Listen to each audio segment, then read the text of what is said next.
போட்டித் தேர்வு மாணவர்கள் அனைவருக்கும் தமிழ் புத்தாண்டு நல்வாழ்த்துக்கள். இந்த புத்தாண்டில் உங்களுடைய லட்சியங்கள் நிறைவேறவும், முயற்சிகள் கைகூடவும், உங்கள் கடின உழைப்பிற்கான பலன் முழுமையாக கிடைக்கவும் இறைவனை பிரார்த்திக் கொள்ளுகிறேன்.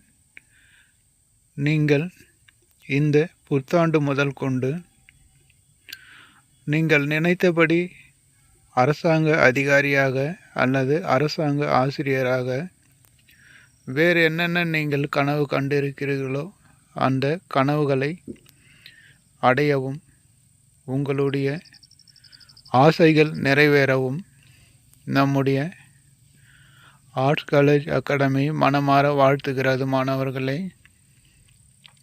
இந்த தமிழ் புத்தாண்டு முதல் உங்களுடைய வாழ்க்கை மகிழ்ச்சியானதாகவும் வெற்றிகள் நிறைந்ததாகவும், உங்கள் எண்ணம்படி நீங்கள் நினைத்தது போலவே உங்கள் வாழ்க்கை அமைய நம்முடைய ஆர்ட்ஸ் காலேஜ் அகாடமி மனமாற வாழ்த்துகிறது.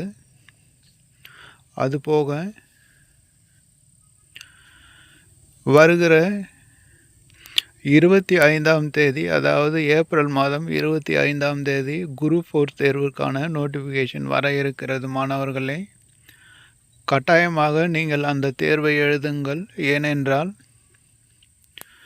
ஒவ்வொரு மாணவர்களுக்கும் பொருளாதார வசதி என்பது அவசியமான ஒன்று.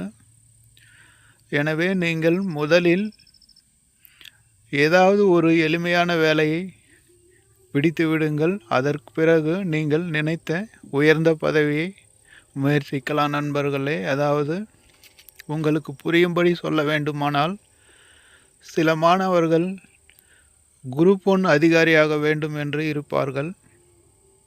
அதுபோல இன்னும் சில மாணவர்கள் யூபிஎஸ்சியில் ஐஏஎஸ் ஐபிஎஸ் போன்ற பதவியை லட்சியமாக கொண்டிருப்பீர்கள். இது எல்லாம்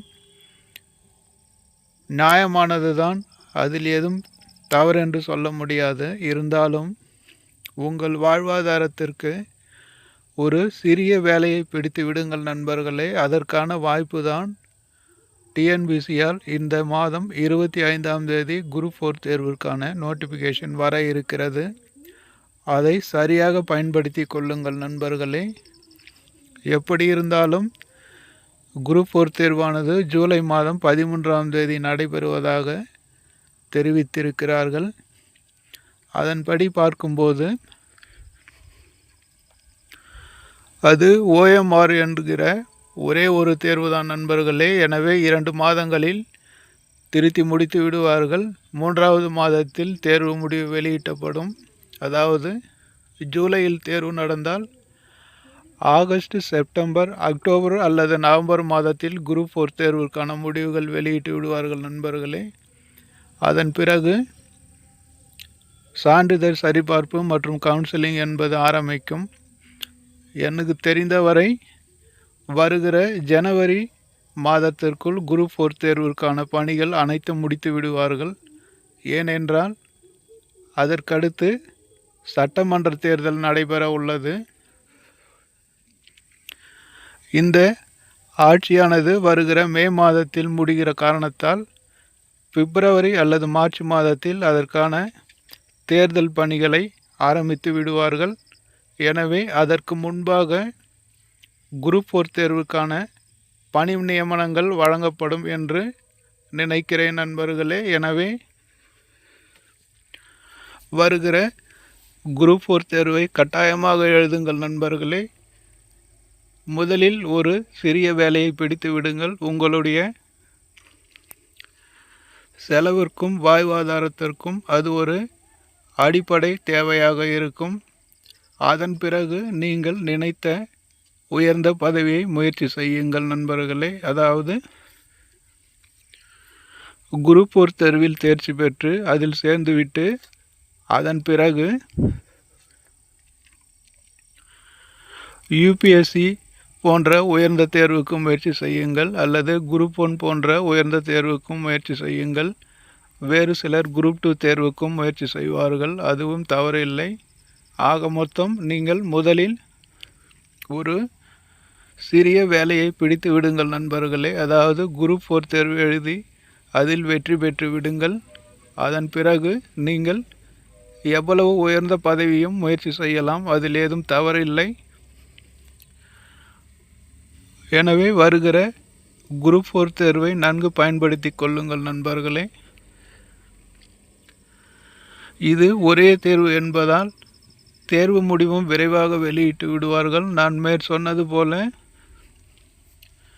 அக்டோபர் அல்லது நவம்பர் மாதத்தில் குரூப் 4 தேர்வுக்கான முடிவுகள் வெளியிட்டு விடுவார்கள். அதனைத் தொடர்ந்து அதற்கான பணி நியமனம் மற்றும் கவுன்சிலிங் என்று சொல்லக்கூடிய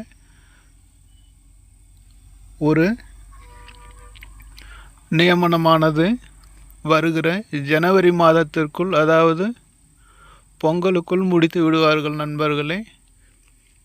அடுத்த சட்டமன்ற தேர்தல் வர இருப்பதால் அதற்கு முன்பாக இந்த பணி நியமனங்களை முடிப்பதற்கு திட்டமிட்டிருப்பார்கள். எனவே வருகிற வாய்ப்பை நழுவி விடாதீர்கள் நண்பர்களே. குரூப் 1 இதுவரை படிக்காதவர்கள் கூட இதற்கு மேல் படித்தாலும் குரூப் 4 தேர்வில் வெற்றி பெற முடியும் நண்பர்களே. ஏனென்றால் குரூப் 4 தேர்வானது குரூப் 2 தேர்வில் கேட்கக்கூடிய அதே பாடத்திட்டம் மற்றும் அதே அமைப்போடு தொடர்புடையது நண்பர்களே. அதாவது 100 பொது தமிழ் வினாக்களும் 75 ஜெனரல் ஸ்டடீஸ் என்று சொல்லக்கூடிய பொது அறிவு வினாக்களும் இடம்பெறும். மீதி 25 ஆப்டிடியூட் என்று சொல்லக்கூடிய நுண்ணறிவு பகுதியிலிருந்து இடம்பெறுகிறது. இது குரூப் 2 தேர்வில் ஏற்கனவே குரூப் 2 தேர்வு எழுதியவர்களுக்கு இது கை கொடுக்கும் நண்பர்களே. அதே பாடத்திட்டம் மற்றும் அதே தேர்வு முறைதான், எந்த மாற்றமும் இல்லை. எனவே குரூப் 2 தேர்வுக்கு படிப்பவர்களும் இந்த குரூப் 4 தேர்வை எளிதில் வெற்றி பெற முடியும். குரூப் 1 தேர்வுக்கு படிக்கக்கூடியவர்களும் இந்த குரூப் 4 தேர்வில் வெற்றி பெற முடியும். அவர்கள் கூடுதலாக பொது தமிழ் பகுதியை மட்டும் பார்த்தால் போதுமானது.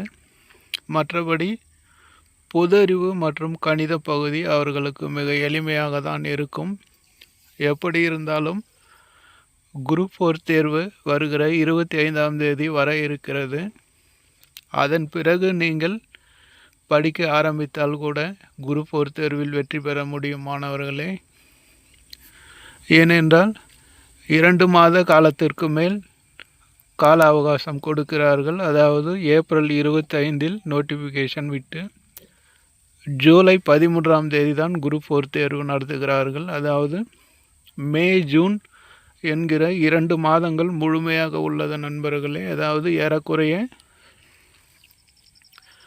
75-80 நாட்கள் கால அவகாசம் கொடுக்கிறார்கள். நீங்கள் அருமையாக இந்த தேர்வை முழுமையாக படித்து வெற்றி பெற முடியும். அதாவது பொது தமிழ் பகுதியை 1 மாதத்தில் எளிமையாக முடித்து விடலாம் நண்பர்களே. ஏனென்றால் இப்பொழுது பொது தமிழ் பகுதியில் மாற்றப்பட்ட பாடத்திட்டங்கள் எளிமையாக உள்ளது. எனவே அதை 1 மாதத்தில் நிச்சயமாக முடித்து விடலாம். அதற்கடுத்து ஜிஎஸ் மற்றும் கணித பகுதியை அடுத்த 1 மாதத்தில் முடிக்கலாம் நண்பர்களே.